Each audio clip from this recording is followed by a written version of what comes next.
এই রাজু, হ্যাঁ, রমজানের শুরুতে প্রথম দিনই আমরা এক জায়গায় মসজিদে বসে আলোচনা করলাম এই হুজুরির তারাবির টাকা নিয়ে।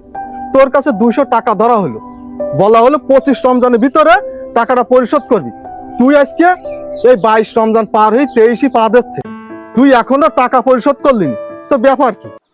ওরে সভাপতি সাহেব, এই ঈদের মার্কেট করি, পরিবার পরিজনের জিনিসপত্র কেনাকাটা করি, আমার কাছে কোনো টাকা নেই। এই লজ্জাতে আমি এখন নামাজ পড়তে যাচ্ছি না, টাকা দিতে পারবো না। তা কি এতে নামাজ পড়তে যাবো? তুমি তো দেখলেই টা আসাবান। তাহলে আজকে ছেলে সন্তান মার্কেট তোর কাছে গুরুত্বপূর্ণ হয়ে গেল। মসজিদে যে একটা ইমাম রাখিছি আমাকে নামাজ পড়ায়, তাহলে সে গুরুত্বপূর্ণ না? মসজিদ হলে আমাকে পরিবারের একটা অংশ, সেই জায়গাটা তো আমাদের খেয়াল দিতে হবে, তা নাহলে তো আল্লাহর কাছে ধরা খেয়ে যাব।